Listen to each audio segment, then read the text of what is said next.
Witcher 2 is a well-crafted story that tries to include politics, racism, rape, magic, killing, while sweetening the end result with twists and turns at every corner, creating what I would say is one of the most interesting and personal stories in an RPG to date. The complex characters that go beyond the two-dimensional ones you're seeing far too often in gaming, the romance that feels actually real, and the decisions that create a whole different outcome make this game so well written that I loved almost everything about the story. So our favorite Witcher Geralt has returned, and he still has no memories. He lost them all, sadly, and that's his main mission, is to regain all his memories. He travels and meets different people, and slowly but surely begins to regain some of his memories. However, he's a Witcher for hire, meaning the guy has to make a living, right? So he does jobs for people and gets the money. It's not an easy life for a Witcher, whose life mainly revolves around hunting monsters and killing people and bad guys. Now let me talk a little bit about the political side of the story, which is actually pretty interesting. Rivia. Your Majesty. As usual, you turn up where and when you're least expected. It's mostly about kings ruling certain areas in the north. The tremendous amount of detail put into the backstory and the decisions these people made in the past usually connect the overall main plot line, even to the point of helping Geralt regain his memories by helping the kings or not helping them, no matter what choices you make. Furthermore, you'll get to learn a lot about these by listening and reading all the stories about the kings, and you know what? You get views on politics in the game. Similar to real life, eventually though, you'll just want to slaughter everyone in politics. The strongest part would be the characters themselves. Just about every single person you meet who you speak to has something interesting to say. Some want to help you, others want to hire you, hell, some will want to kill you. The more you learn about the character, the sooner you'll be able to decide if you want to help him or just leave him or just kill him. It's all up to you, which is really cool. Each character has a unique personality and not the standard, oh he's good, she's bad type of bullshit, which is refreshing. Only man who can provide important information. That's right. I'm the fucking only man. The only one. Get it? That's me. Shut up, Audrin. The voice work is well done, especially the main cast, and you'll get no complaints from me on that front. The dialogue itself, for the most part, is great, though you'll have a few lines that'll make you feel like, and kind of feels forced. You can't really hold it against the story, though, because there's so much dialogue put into it. For the most part, you'll smile, maybe laugh, maybe cheer, maybe even cry at some of the dialogue. The decisions you make feel like they have a tremendous impact. Even more so, some of the decisions are timed, making you choose quickly, just like in real life. Sometimes you gotta go with the instinct, and sometimes you gotta do this, and then bam, changes so many lives, which is really cool because that's kind of like real life. You know that thing called life? Yeah.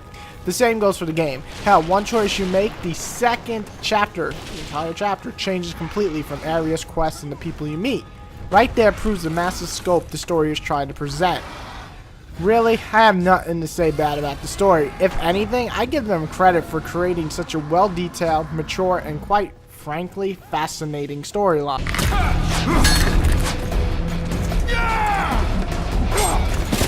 Help me up.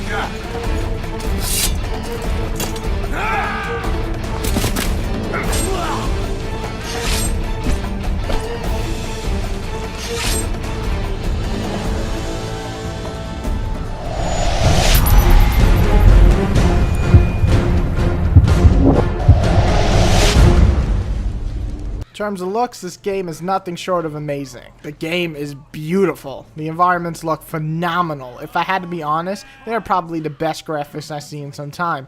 Sure, I have a high-end computer that can run them on high, so it might look a little better than what you're seeing in terms of the footage that I'm showing. But honestly, even on the lowest settings, this game is beast. The magics look magical. Yep, pun intended. The sword fighting looks great, and the amount of detail put into all the character models is wonderful. The lip sync seems to be an issue to some people in the graphical department. Honestly, I'm so into the storyline and watching what they're saying and, well, reading what they're saying, that I really don't care about those little things. And yeah, there's some funky animations, but it shouldn't really bother you because everything looks so freaking good. The art design is wonderful. The game is beautiful. So to sum it up, the game looks gorgeous in just about every aspect.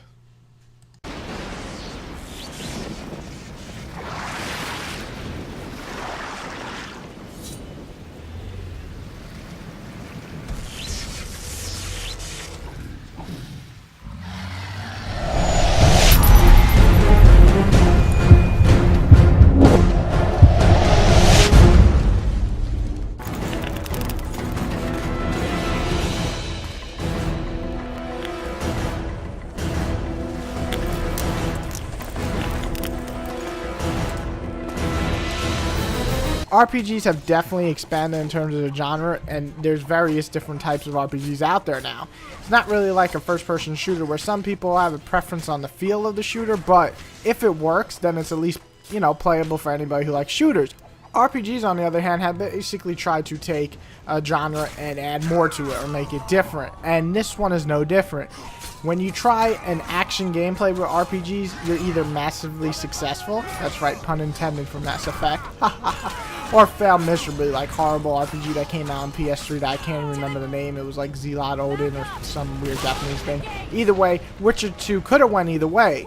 For the most part, though, it went the right way. The combat split into sword fighting and magic use. Also, in the fights, you can use traps and bombs which you create. It's an awesome little feature and definitely can change the tide of the battle. I wanted to start with sword fighting. It feels button smash because it honestly is. Then again, most action RPGs are.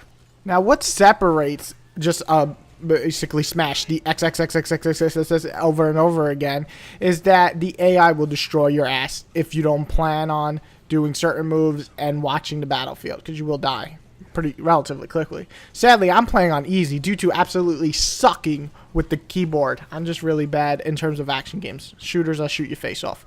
But it's easy to see this game can whoop your ass. If I died on easy a couple of times, then you know on hard mode, the game is prepared to whoop your little ass. So try that, you know, slash and not block or not dodge, and frankly, you'll be fucked.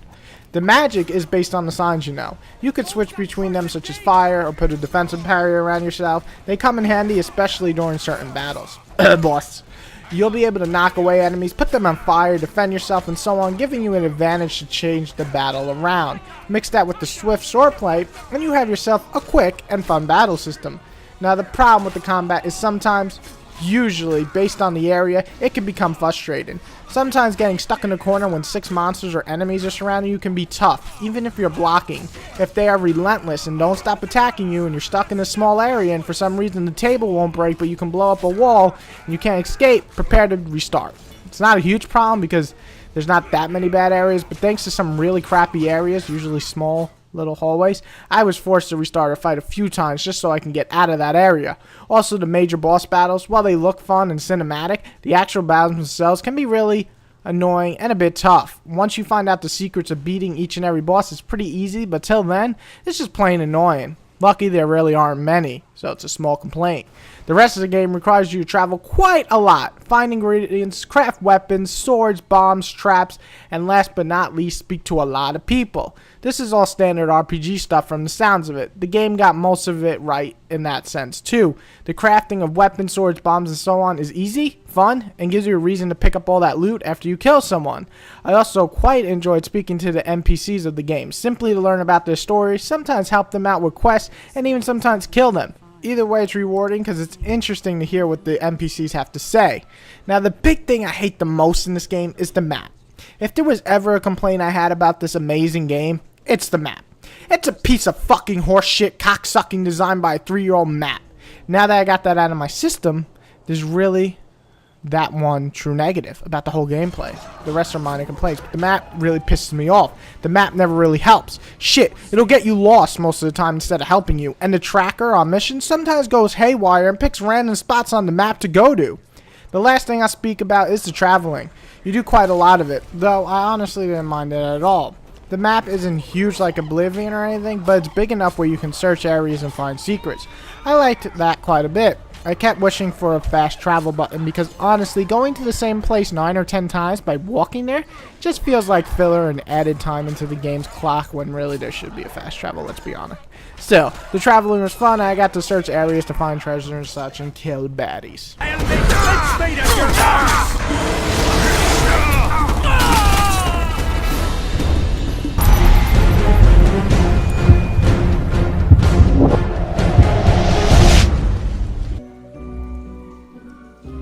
Elves possess a sensitivity humans can't ever hope to acquire. Now I know this is a long review, and if you're sticking with me, well, Thank you. I enjoyed my time with Witcher 2 immensely, if you couldn't have guessed. I have very little negatives on this game. I wasn't the biggest fan of Witcher 1. I thought it was decent at best, maybe even good at best, but with a meh fighting system, so-so graphics, and a dreadful atmosphere, I can never get into the universe. Luckily, Witcher 2 grabbed me, gave me a little bit of a blowjob, and I fell in love. Is that too graphic? Oh well. My point is the rich lore of The Witcher was always there. Witcher 2 just presented in a way I could really dig my nails into. That's why I picked up the book too.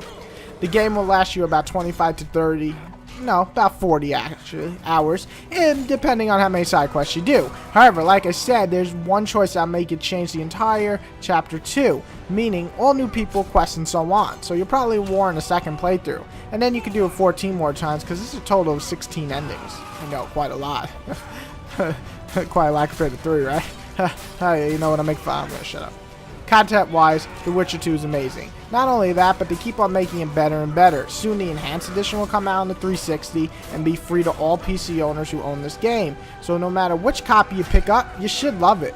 I was rewarded with a fascinating world filled with rich characters, fun combat, and interesting areas to explore. I can't speak for everyone, but for myself, this is easily one of the best RPGs this generation. I give Witcher 2 a 9, and I only hope to see it get better from here. I will try to get the Enhanced Edition, will hopefully fix the goddamn map, maybe the tracking system, add some more combat and new cutscenes, you know, stuff like that, make it even better. But for now, you're getting an amazing game with very few problems that can probably be ignored by most. So tell me, what did you think of Witcher 2? Did you enjoy it as much as I did? More? Less? And if not, are you picking up the Enhanced Edition for Xbox or the PC? Comment below and enjoy the review.